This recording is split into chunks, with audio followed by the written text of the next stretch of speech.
me something, it might just take the pain away. Magluluto tayo ng napakasarap na adobo. Guys, this is my own recipe naman talaga. Na super duper napakasarap. Gustong-gusto ng anak ko. Grabe. Siyempre, lahat ng makakain ng adobong ginagawa ko, guys, ay talagang sarap na sarap sila. Hindi nila makalimutan ang lasa, guys. Kaya tingnan nyo naman, di ba? So, ito na nga at maghihiwa tayo ng ating mga ingredientes na ilalagay sa ating adobong manok. At syempre, hindi mawawala ang ating sibuyas. At hihiwa-hiwain natin siya dyan, guys. Ng kwadrado, guys. Ganyan na nga ang ating gagawin. At syempre, hindi mawawala ang ating bawang. Yan, syempre. Alam nyo naman guys, kung anong klaseng bawang ang aking ginagawa, kung paano, ganyan-ganyan lang. Pitpitin natin siya dyan. At syempre, hindi ko tinatanggal ang kanyang balat, guys. At ilalagay na natin siya sa ibabaw ng ating chicken. Diyan. Ikakalat natin ang ating mga ingredientes para sumuot sa kanyang laman mamaya. At ako'y pinanggigilan ko ang aking bawang. Kaya yan. 'Di ba? Dinurog-durog ko lalo siya at pagkatapos sinugasan ko yung ating 4 na dahon ng laurel at syempre hindi diyan mawawala ang ating pamintang durog. At syempre, lalagyan naman natin siya dyan ng ating sauce na toyo. Anong klaseng toyo na galing sa Pilipinas? Product ng Philippines ay kailangan yun ang ilagay ninyo para siguradong malinis tayo, guys. At syempre, ang ating suka, 'di ba? So, guys, at syempre, ang ating mantika, ang pag nag-adobo tayo, kailangan may mantika para super duper masarap. At ang ating, syempre, ang chicken cubes. Syempre, hindi mawawala yan, 'di ba? So, yan lang. At kung gusto nyo na medyo matamis-tamis, guys, lagyan nyo rin siya ng asukal. Dahil ako ngayon, ang gusto ng anak ko ay syempre maalat. Kaya yan. Pero masarap din guys, yung medyo tamis-tamis yung adobo ha. Sinasabi ko sa inyo. Kaya kung gusto nyo iba naman ang adobo ninyo na medyo matamis-tamis siya, lagyan nyo ng asukal. Okay?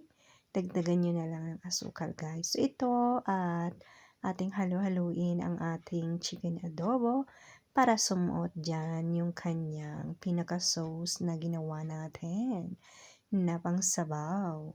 At siya na nga ang ating chicken. At syempre, malakas na apoy muna and then pag kumulo na yan guys, ay ating babaan na. At habang siya ay nag-iinit doon yung ating chicken adobo, ay binabalatan ko naman ang ating patatas na ilalagay sa chicken adobo, guys. Ito na nga yun. 'Di ba? 4 lang kasi wala nang available sa aking refrigerator. Ano ba yan?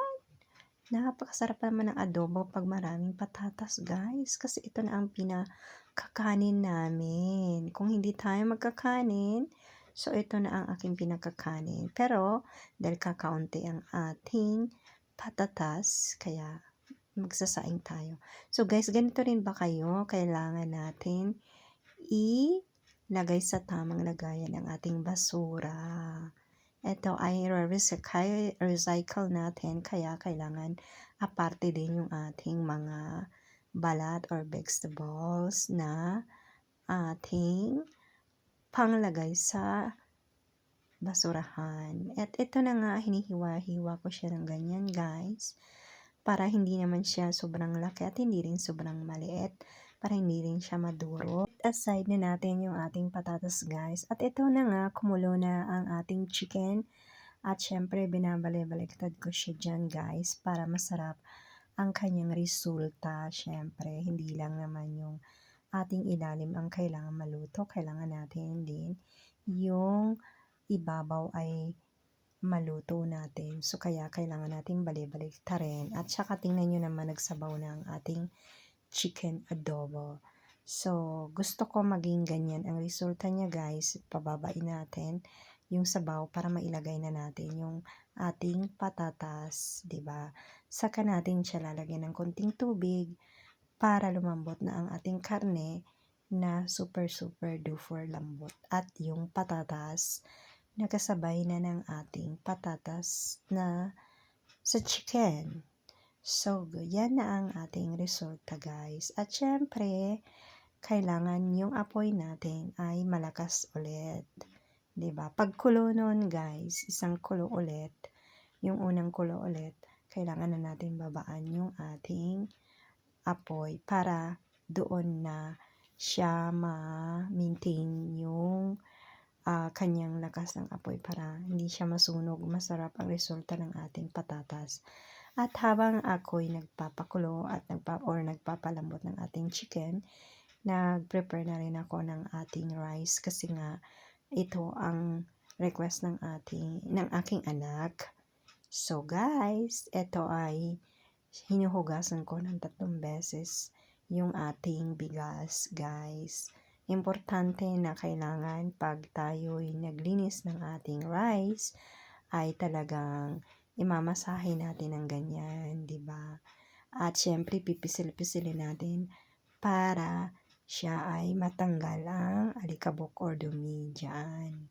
So ito na nga at syempre tayo mga Pilipino sanay tayong magsukat sa ating daliri ng sabaw natin. At habang nakasalang ng ating rice ay tiningnan ko ulit yung ating chicken at tinakpan ko ulit. At ito na nga ang resulta ng ating rice ngayon. Di pa napakadali. Diba? Babaan na natin yung apoy at saka natin takpan ulit para mahinhin ang kanyang kanin. Diba? So, yan guys. Heto na ang ating chicken adobo. Grabe naman yan. Napakasarap naman talaga ng resulta ng ating adobo, guys. Yan. Pero matigas-tigas pa siya ng konti. Kaya, kumbaga ay bibigyan pa natin siya ng pagkakataon na mag-stay dyan. Charot.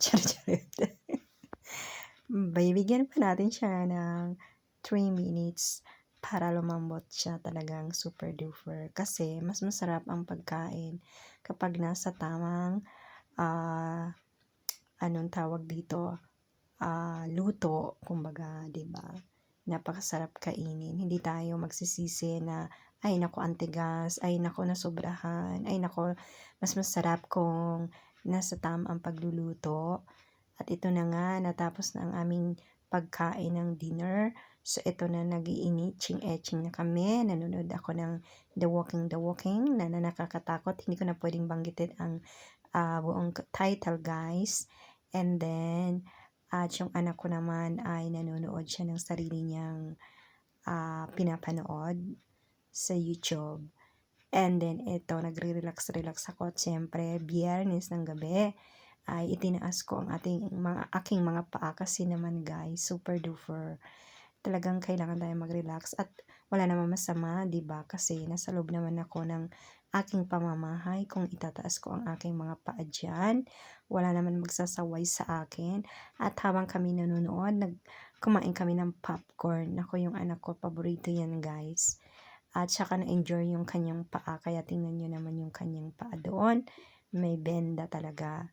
So, pero hindi naman siya nasaktan guys sa kanyang injury sa kanyang paglalaro. Dahil may sports siya. Bukod sa sports, pagkatapos niya dyan pumunta siya sa gym. Nag-gym muna siya.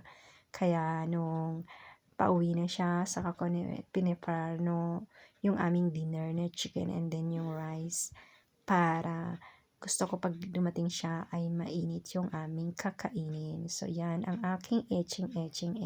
Diba? Magdonya tayo sa sarili nating bahay, guys. Ano man ang gawin ko dyan? Magpa-etching ako. Mag-relax yung aking paa. Ay, nako, isang ano talaga to, pagkakataon na hindi matutumbasan ng pera yung pag-relax natin, yung peace of mind na meron tayo sa pagkakataon na 'to na pahinga natin. Talagang, nagpapasalamat ako kasi kahit papaano ay nakakapag-relax ako ng maayos sa aking bahay na walang istorbo, walang magsisita-sita sa'yo, walang makikialam ng buhay mo, 'di ba? Napakaswerte ko dahil may pagkakataon talaga ako na ganito ang aming buhay, 'di ba? Nakakapag-relax at talagang relax ang katawan at pag-iisip ko, guys. So sana kayo ganun din. Kaya huwag niyong pasukin yung mga problema na hindi naman dapat para maging magaan ang pamumuhay ninyo, 'di ba? Mas maganda 'yon na kung meron na nagbibigay sa inyo ng sakit ng ulo, kausapin ninyo. Kailangan magbago, magtulungan kayo, pero kung hindi na kayang magpahawak sa inyo, magpasakop sa inyo, then let it go.